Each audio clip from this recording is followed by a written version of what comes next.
اوس په خپل سوري باندې هم باور کولی نشم اوس په خپل سوري باندې هم باور کولی نشم هجومه داسې تنهایۍ پورې دې راوستمه سلامونه او نیکې هیلې او پیرزونې مې ومنئ ملګرو ستاسو ورور او ستاسو ادبي ملګری صالح نادان یم او یو ځل بیا تاسو سره په عیني خپرونه کې حاضر یم په دې هیله یم په دې تمه یم چې روغ جوړ به او د صحت په جامه به او د ژوند نه به بلها خوندونه اخلئ ملګرو نن را سره په خپرونه کې ډېر محترم او ډېر ګران امیر سلمان رور را سره ناستی کوي راځئ چې هغوی ته په پروګرام کې هرکلی او ستړي مشي ووایو امیر سلمان صاحب تاسو ته په پروګرام کې ډېر په مینه او احترام باندې هرکلی او ستړي مشي وایم بسم الله الرحمن الرحیم ستاسو ډیره مننه صالح نادان صاحب چې ما غوندې کچا کم عمره شاعر له خپل پروګرام کې وخت او ځای ورکړو ډیره مننه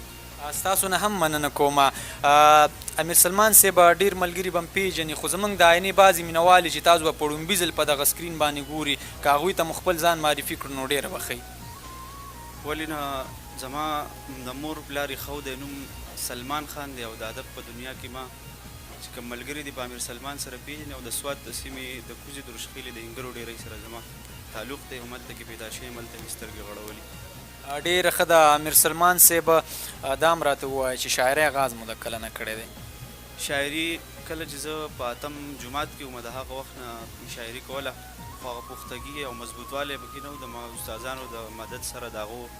د ملاتړ سره چې کوم دی اوس یو تقریبا 2 کاله کېږي چې په غزل کې لږه لږه پختګي راغله او کوشش به کوم مخ وړاندې صحیح ده امیر سلمان صاحب کله مو د نثر هڅه کړې ده یو 2 افسانې مې لیکلي دي او کوشش کوم ډېر زیات مې خوښي چې د شعر و شاعرۍ کې نثري نو په هغې باندې چې کوم دی ادیب او ډېر ښه ښکاري او ډېر زیات مې خوښي انشاءالله کوشش کوم چې مخ وړاندې وکړي لاړ شي ډېره ښه ده امیر سلمان صاحب زموږ دغه د عیني ملګري دي په تمه به وي چې هغې موږ به د سلمان صاحب نه خوندور شعرونه اورو نو که خپل شعرونه مو ډالۍ کوو هغوی به هم ترې خوند والي موږ به هم ترې خوند والو ولې نه یو 2 قطعې به راته ووایم چې ویستمه چا د ژونده وویستم چا د ژونده وویستم بس خو زه بیا د ژونده وویستم دا خلک په ما راپسې شوي دي دې خلکو زه ستا د ژونده وویستم مننه یو بله قطعه چې هغه خدای خبر په چا مینه هغه خدای خبر په چا مینه زه خو د زړه نه په هغې مین یم سلمان وی بس که که نه نومې اخلم زه په دغې مین یم او یو غزل سره چې کومه چې بس ته چې بیا ټوله شپه جړېږمه بس ته بیا به نور ښکلا ته نه ګورم بس ته چې بیا ټوله شپه جړېږمه بس ته بیا به نور ښکلا ته نه ګورم دا چې سمدستي مې دوزخي ګرځئ چرې به هم دې مولا ته نه ګورم مننه دا چې سمدستي مې دوزخي ګرځئ چرې به هم دې مولا ته نه ګورم ښه نو چې په تا باندې مین شومه ښه نو زه به بلکل چاته نه ګورم مننه ښه نو چې په تا باندې مین شومه ښه نو زه به بلکل چاته نه ګورم بې له اداګانو نه مین په تا زه خو ستا یوې ادا ته نه ګورم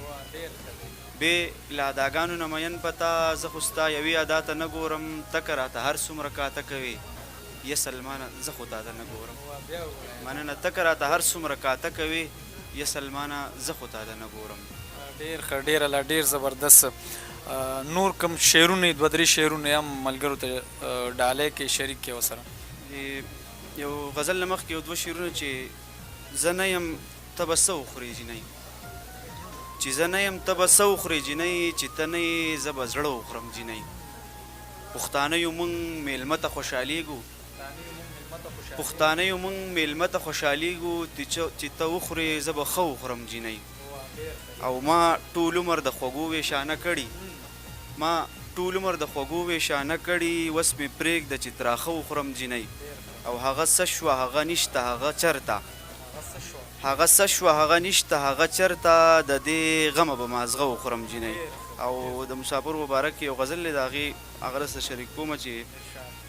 سړی کمزوری کوي او خرابۍ مسافري سړی کمزوری کوي او خرابۍ مسافري ژوندون یې تباه کوي او بربادۍ مسافري سړی کمزوری کوي او خرابۍ مسافري ژوندون یې بربادۍ او تباه کوي مسافري دا زړه مې ډېر تنګ شوی دی خو دا ځلې چې درشم دا زړه مې ډېر تنګ شوی دی خو دا ځلې چې درشم پردی دیاړي به کوم نه کوم جینۍ مسافري مننه او په ټوکو ټقالو په یارانو ژوند تیریږي په ټوکو ټقالو په یارانو ژوند تیریږي که نه ګوره سړی لیونی کوي مسافري او ښایسته ښایسته ځوانانو له ښایسته ښایسته ځوانانو ښه ښایسته ځوانۍ بېللي ښایسته ځوانانو ښه ښایسته ځوانۍ بېللي ښایسته ښایسته ځوانانو له سوځئ مسافري مننه ښایسته ښایسته ځوانانو ښه ښایسته ځوانۍ بېللي ښایسته ښایسته ځوانانو له سوځئ مسافري سلمانه که هغه زما د ژوند ملګري نه شوه سلمانه که هغه زما د ژوند ملګري نه شوه ما خامخا به ځان ته نږدې کوي مسافري ډېره مننه امیر سلمان صاحب ستاسو نه نړۍ مننه کومه چې خپل وخت نه وخت ویستو موږ سره په مرکه کې ناستې وکړو ډېره مننه ستاسو ډېره مننه خوشحاله اوسئ ملګرو دغه را سره په ننني خپرونه کې ډېر محترم او ډېر ښاغلی یو زلمی شاعر یو تان شاعر امیر سلمان صاحب چې تاسو ترېنه ډېر خوندور شعرونه واورېدل تر را روانې خپرونې پورې ما صالح نادان او ما سره کیمرمین سنان مومن له ورکړې اجازت د لوی الله په امان